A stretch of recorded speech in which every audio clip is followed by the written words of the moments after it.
Pernah nggak sih kamu ngerasa, setelah hubungan berakhir, mantanmu kayaknya hidup bahagia-bahagia aja, sementara kamu masih di sini, nyesek, kepikiran, dan merasa kayak dibuang begitu saja. Padahal kamu tahu, kamu pernah ngasih semuanya buat dia. Waktu, perhatian, pengorbanan, bahkan sebagian besar isi hatimu. Dan ironisnya, dia pergi tanpa rasa bersalah. Seolah-olah semua perjuanganmu itu nggak ada artinya. Tapi tenang, kamu nggak sendirian. Banyak orang pernah ngerasain hal yang sama. Dan disinilah titik baliknya. Bukan untuk balas dendam, tapi untuk menunjukkan siapa yang sebenarnya rugi kehilanganmu. Karena cara terbaik untuk bikin mantan menyesal, bukan dengan kata-kata, tapi dengan perubahan nyata dalam dirimu. Dengan versi terbaik dari dirimu. Bukan yang meratap, bukan yang terus berharap, tapi yang berdiri lebih kuat, lebih menarik, dan lebih bahagia. Dan sekarang mari kita mulai bahas dari langkah awalnya. Langkah pertama yang sering disepelekan, tapi justru paling penting, yaitu berhenti cari perhatian dia. Kebanyakan orang setelah putus malah makin aktif di story, status, atau medsos lain cuma buat pancing respon dari mantan. Padahal ini justru bikin kamu kelihatan masih lemah dan belum move on. Ingat, semakin kamu kelihatan butuh, semakin kecil kemungkinan mantanmu menyesal.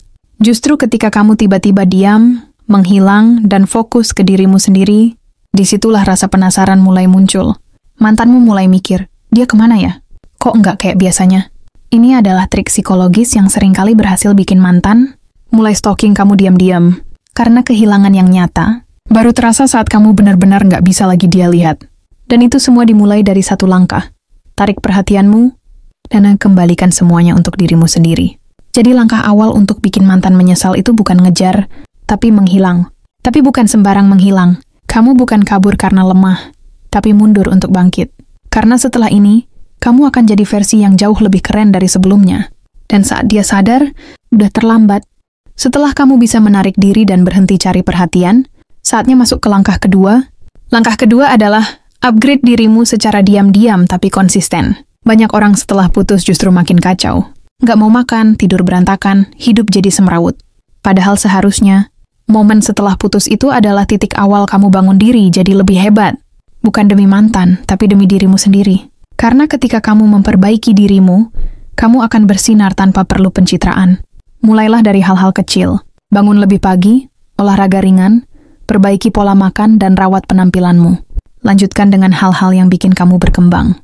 Baca buku, belajar hal baru, mulai hobi yang selama ini kamu tunda karena terlalu sibuk mikirin dia. Pelan-pelan kamu akan mulai berubah. Bukan cuma fisik, tapi juga cara berpikir dan cara kamu menilai hidup. Dan tahu enggak?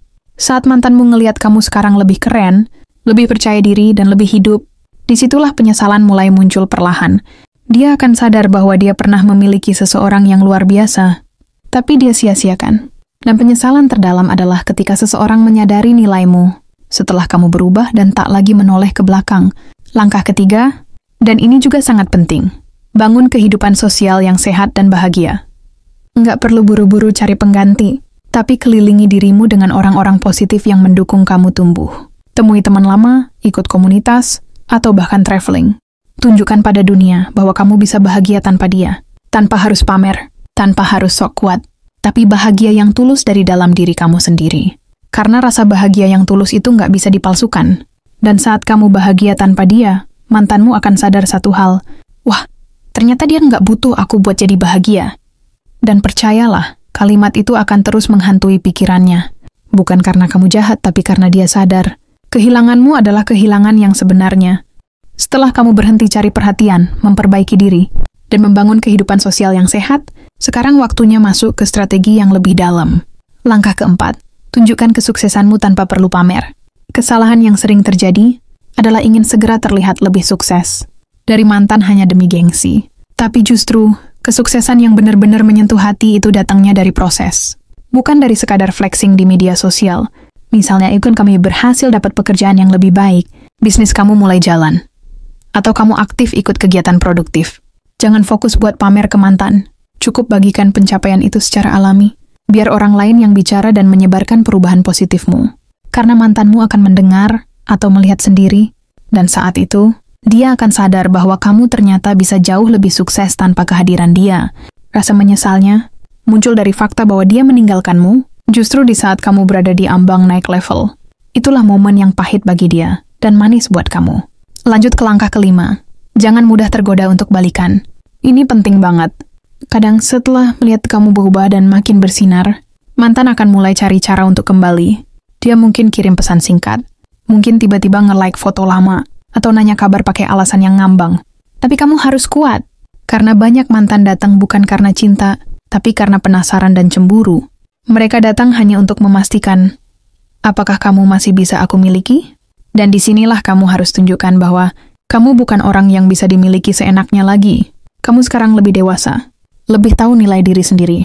Kalaupun nanti kamu punya hubungan baru, itu karena kamu yang memilih. Bukan karena kamu masih menggantung pada masa lalu. Penyesalan terdalam buat mantan bukan saat kamu balikan, tapi saat kamu benar-benar melepas, tanpa niat kembali. Dan kamu melanjutkan hidupmu seolah dia hanyalah bagian kecil dari perjalanan panjang yang membentuk kamu. Jadi pribadi luar biasa hari ini. Di tahap ini, kamu udah mulai kuat, stabil, bahkan mungkin makin menarik dari sebelumnya. Dan sekarang saatnya masuk ke inti yang lebih dalam. Langkah ke-6, buktikan bahwa kamu bisa bahagia sendiri. Kebahagiaan mandiri itu sesuatu yang sangat powerful. Bukan cuma buat diri kamu, tapi juga jadi pukulan telak buat siapapun yang pernah meremehkanmu.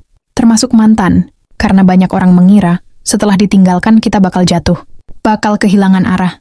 Tapi ketika kenyataannya kamu justru makin hidup, makin bersinar, dan bisa menikmati hidup tanpa bergantung pada siapapun, itu jadi tamparan yang paling halus tapi paling menyakitkan. Kamu pergi ke tempat baru, menjelajahi dunia baru, melakukan hal-hal yang selama ini kamu tunda. Kamu tidak lagi mencari kebahagiaan dari orang lain, tapi kamu menciptakan bahagiamu sendiri. Dan tanpa sadar kamu sudah melangkah jauh. Sementara dia, yang dulu meninggalkanmu, mulai menoleh ke belakang. Tapi kamu udah terlalu jauh untuk kembali. Itulah bentuk penyesalan yang paling nyata. Lanjut ke langkah ke-7. Jangan pernah bicara buruk soal dia. Godaan paling besar setelah putus adalah menjelekkan mantan ke orang lain. Apalagi kalau kamu disakiti, dikhianati, atau ditinggalkan tanpa alasan. Tapi justru disinilah kamu bisa menunjukkan kedewasaanmu. Kamu nggak perlu bicara buruk soal dia. Karena sikapmu yang elegan, yang tenang, yang tidak membalas, justru akan membuat dia terlihat buruk dengan sendirinya. Semakin kamu diam, semakin mantanmu bertanya-tanya. Semakin kamu tenang, semakin dia gelisah. Karena orang yang tahu nilai dirinya tidak butuh pembenaran. Dan saat semua orang melihat bahwa kamu tetap dewasa meski disakiti, mantanmu akan sadar, kamu bukan cuma pasangan yang baik, tapi manusia luar biasa yang tak tergantikan. Dan itu akan membuat dia menyesal lebih dalam dari yang bisa kamu bayangkan. Dan di bayan ini, kita mulai menutup semua luka dan membuka lembaran baru sepenuhnya. Langkah ke-8, maafkan dia, tapi jangan lupakan pelajarannya. Memaafkan bukan berarti kamu membenarkan apa yang dia lakukan. Tapi kamu sedang melepaskan beban yang selama ini menghambat pertumbuhanmu. Kamu nggak perlu bilang langsung ke dia, aku udah maafin kamu.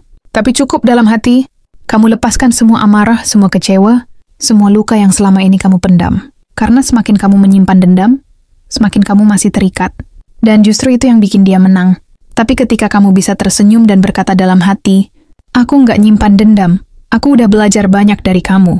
Disitulah kamu benar-benar merdeka. Dan anehnya, rasa bersalah mulai berbalik menghampiri dia.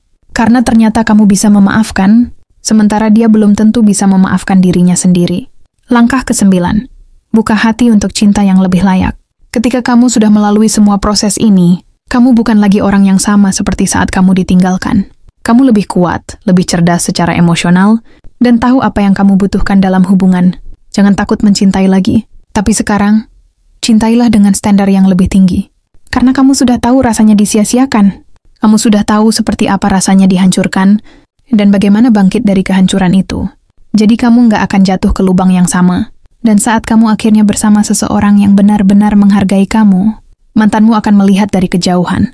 Bukan cuma menyesal, tapi benar-benar paham bahwa kehilangan kamu adalah kesalahan terbesarnya. Karena sekarang kamu bahagia. Dan kebahagiaanmu bukan karena dia, tapi karena kamu memilih untuk sembuh, bangkit, dan mencintai diri sendiri lebih dulu. Pada akhirnya, membuat mantan menyesal bukan tentang balas dendam, bukan tentang membuat dia menderita, tapi tentang menjadi versi terbaik dari dirimu sendiri yang tak lagi butuh pengakuan darinya. Ketika kamu bisa bahagia tanpa harus membuat orang lain menderita, disitulah kemenanganmu. Dan percayalah, orang yang pernah menyia-nyiakan kamu akan selalu menyesal ketika dia melihat bahwa kamu ternyata mampu bersinar, bahkan lebih terang tanpa dia. Teruslah melangkah, karena yang terbaik sedang menantimu di depan.